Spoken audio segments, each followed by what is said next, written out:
नमस्कार। Maternal death previous video में मैंने बात की कि मैटरनल डेथ बाय डेफिनेशन क्या है। इसका measurement unit maternal mortality ratio होता है और लास्ट 20 इयर्स में इंडिया का maternal mortality ratio fastly outpace हुआ है global maternal mortality. Global maternal mortality reduction हुई है और इंडिया की एमएमआर रिडक्शन 86% है। ये सब पॉसिबल हो पाया है गवर्नमेंट ऑफ इंडिया की बहुत सारे इनिशिएटिव्स हैं, स्कीम्स हैं, प्रोग्राम्स हैं, टेक्नोलॉजिकल एडवांसमेंट है और साथ ही साथ free assured dignified medical services है। But better part of the story ये है कि अभी भी डेवलप्ड कंट्रीज का MMR 22 at places 400 times better है as compared to developing countries. Life time death risk India में फीमेल का है 1 in 60, जबकि डेवलप्ड कंट्रीज में है 1 in 8000। अभी भी इंडिया में डेली 80 मैटरनल डेथ्स होती हैं। सो ये सब आंकड़े हमें सोचने पे मजबूर करेंगे कि कहीं ना कहीं हमारी कंपैशन, कमिटमेंट और कॉम्पिटेंस लैक कर रही है। और इसी सब के चलते हुए हम एक बार फिर से रिवाइज करते हैं कि क्या काजेस हैं, किस वजह से मैटरनल डेथ्स होती हैं और ये प्रिवेंट किस तरह से की जा सकती है। यहाँ तक हम सेंसस की बात करें जो 10 ईयरली किया जाता है। सेंसस के हिसाब से इंडिया में इंस्टीट्यूशनल डिलीवरीज 89% होती है। हमारी स्टेट में इससे भी ज़्यादा है 92%। टाइमिंग ऑफ मैटरनल डेथ की बात करें तो मेजॉरिटी ऑफ मैटरनल डेथ्स होती हैं 28 वीक्स से लेकर फर्स्ट वीक फॉलोइंग डिलीवरी। इसमें से भी 70% डेथ्स होती हैं डिलीवरी डे से लेकर फर्स्ट 6 वीक्स, जिसे प्रीप्यूरियम बोलते हैं। इस ड्यूरेशन में, इस पीरियड से में भी मोर देन 45% डेथ्स होती हैं डिलीवरी से लेकर फर्स्ट 24 आवर्स। अब सोचने की बात यह है कि डेथ्स जो हैं मैक्सिमम हो रही हैं डिलीवरी से लेकर फर्स्ट 24 आवर्स। हमारा सेंसस बताता है कि हमारी इंस्टीट्यूशनल डिलीवरी रेट 90% एवरेज है। सो इस पे हमें सोचना होगा कि जब हमारा क्लाइंट, हमारा पेशेंट इंस्टीट्यूशन में है बट स्टिल डेथ्स हो रही है, अगेन हमें कंपेल करेगा हमारी कॉम्पिटेंस में लैक है। हालांकि डिटेल स्टडीज ये बताती हैं कि एक मैटरनल डेथ मोमेंटम में नहीं होती, इसमें सीरीज ऑफ सिस्टमिक फेलियर्स होते हैं, निग्लेक्ट्स होते हैं। सो एक मैटरनल डेथ एक सोसाइटी का फेलियर है। हालांकि इसमें हमें as a medical man maximum जो है वो रिस्पॉन्सिबिलिटीज ओन करनी पड़ेंगी जहां तक मैटरनल डेथ का कंसर्न। अब इसमें हम जानें कि एक मैटरनल डेथ को किस तरह से हम अप्रोच करते हैं, कैसे पता चलता है कि मैटरनल डेथ है। तो उसके लिए बहुत सारे वेज आउट है। तो सबसे पहले है सिविल रजिस्ट्रेशन सिस्टम, जिसमें बर्थ्स और डेथ्स की रजिस्ट्रेशन की जाती है विद इन 21 डेज, और इन केस अगर डिले हो तो विद फाइन रजिस्ट्रेशन की जाती है। अगर इसमें मैटरनल डेथ्स का ना पता चले तो हाउस होल्ड इंटरव्यूज होते हैं, सर्वेस होते हैं, सिस्टरहुड मेथड होता है, रैमोस होता है, रिप्रोडक्टिव एज मॉर्टेलिटी स्टडीज। इसमें 15 to 49 ईयर्स की फीमेल्स की डेथ का पता चलाया जाता है और अकॉर्डिंग मैटरनल डेथ का काज ढूंढा जाता है। वर्बल ऑटोप्सी होती है जिसमें रिलेटिव्स और जो रिप्रेजेंटेटिव्स हैं एरिया के, उनसे इंक्वायरीज की जाती हैं। राइम, इसमें हाउस होल्ड इंटरव्यूज होंगे प्लस मेडिकल एवेल्यूएशन होती है। सो इसमें एक तरफ से एविडेंस भी हो जाएगा और जैसे कह सकते हैं गवाह भी हैं और सबूत भी। सो ये बेटर है। और फाइनली सेंसस होता है जो एवरी 10 ईयर्स के बाद होता है। इसमें सैंपल एरर होने के चांसेस कम रहते हैं और अल्टीमेटली ये फाइनल कोर्ट ऑफ लॉ है। टाइमिंग का मैंने बता दिया कि टाइमिंग जो है वो मैक्सिमम डेथ्स जो है डिलीवरी से फर्स्ट 24 आवर्स होती हैं जब पेशेंट हमारे पास इंस्टीट्यूशन में होता है। अब क्या क्या काजेस रहते हैं, सो इसमें हम नंबर 1 पे आता है हेमरेज, मोर देन 27% है। किस तरह से प्रिवेंट की जा सकती है, तो इसमें सिंपल है कि जो एविडेंस बेस्ड प्रैक्टिसेस हैं वो हमें फॉलो करनी है, उसमें अडेप्ट होना है। सेफ चाइल्डहुड बर्थ चेकलिस्ट है विद पॉज, ये बहुत ही ज़रूरी है। At the time of admission देखना है क्या क्या हमारी रिक्वायरमेंट है और विद ए पॉज हमने एक्शन लेना है। डिलीवरी के दौरान सेकंड पॉज है और चेकलिस्ट देखनी है। 1 आवर आफ्टर डिलीवरी है और at the time of discharge. तो 4 पॉजेज हैं और अकॉर्डिंगली हमें इनको फॉलो करना है। Active management of third stage of labour, ये बहुत ही ज़रूरी है क्योंकि पीपीएच एक कॉमनेस्ट काज है मैटरनल डेथ। 3 इसके गोल्डन स्टेप्स हैं वो हमें टिप्स पे एज ए मेडिकल मैन रखते हैं। फर्स्ट है pre filled 10 units of oxytocin, ये भर के रखना है सिरिंज में। हेड की डिलीवरी के बाद एंटीट्यूड शोल्डर की डिलीवरी के साथ ही within 1 minute of delivery intramuscular लगाना है। डिलीवरी होने के बाद फर्स्ट यूट्राइन कंट्रैक्शन या कॉर्ड की पल्सेशन बंद होने के बाद, कटिंग के बाद, इन दो में से जो पहले होता है कंट्रोल्ड कॉर्ड मेथड से प्लेसेंटा डिलीवर कराना है। थर्ड स्टेप में प्लेसेंटा को इंस्पेक्ट करना है और पीवी एग्जामिन करके लोकल लेसरेशन या कार्डियक ब्लीडिंग देखनी है और यूट्रस को कॉन्ट्रैक्ट करना है मसाजेस के साथ। ब्लड ट्रांसफ्यूजन की फैसिलिटी होना ज़रूरी है।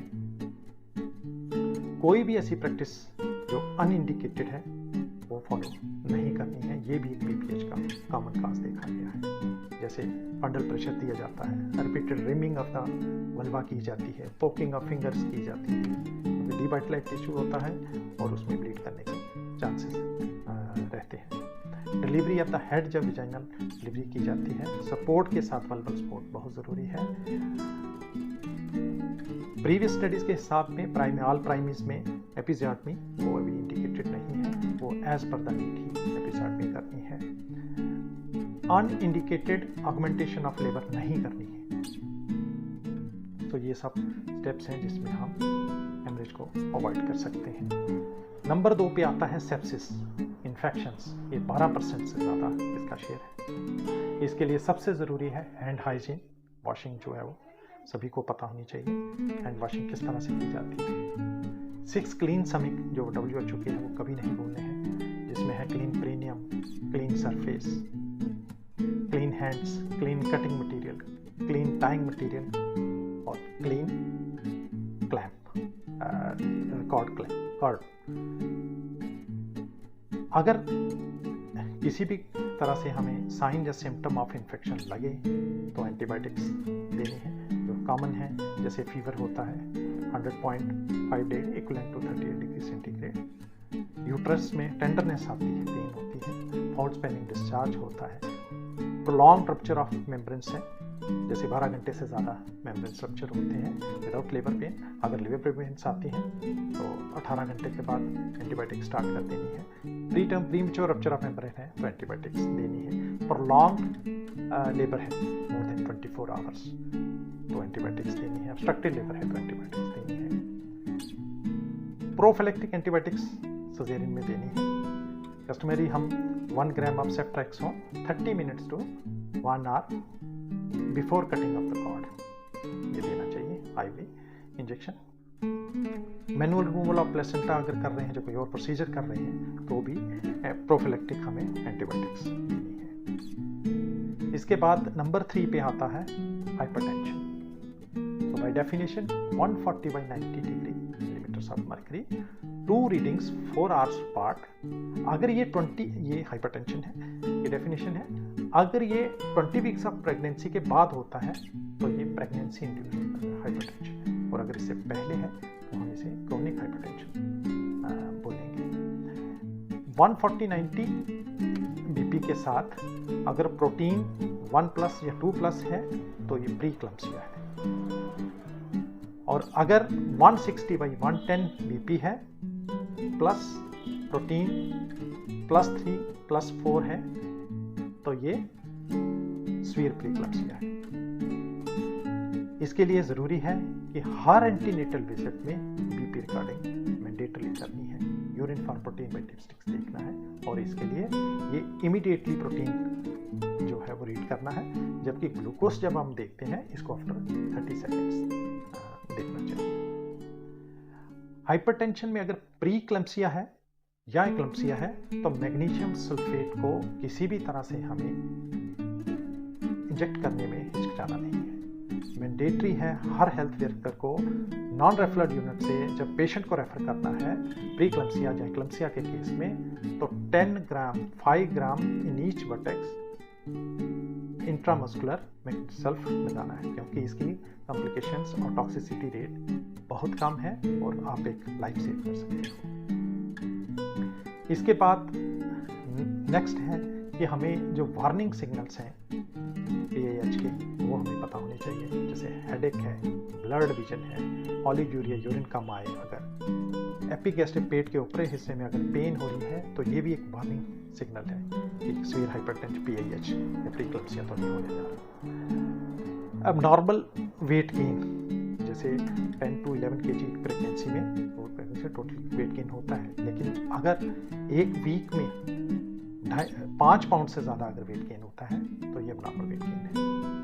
इसके साथ ही अगर स्वेलिंग है बॉडी की, जैसे एब्डोमेन की स्वेलिंग है, वल्वा में स्वेलिंग है, फेशियल स्वेलिंग है, जनरलाइज एनासार्का जैसे बोलते हैं, ये एब्नॉर्मल साइंस है प्रेगनेंसी के। नेक्स्ट है ऑब्स्ट्रक्टेड लेबर।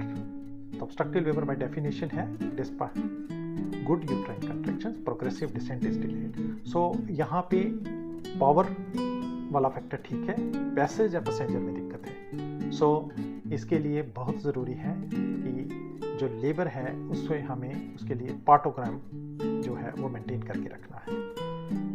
इसमें 2 लाइन्स होती हैं, अलर्ट लाइन और एक्टिव लाइन, और जिस तरह से जैसे ही अलर्ट लाइन को राइट साइड पे फाइंडिंग्स हमारी आने लगती हैं तो हमें पेशेंट को रेफर कर देना है द फर्स्ट रेफरल यूनिट, और by the time active line के पास हमारी रीडिंग्स आती है तो पेशेंट शुड बी देयर ताकि सिजेरियन या अकॉर्डिंगली कोई इंटरवेंशन की जा सके।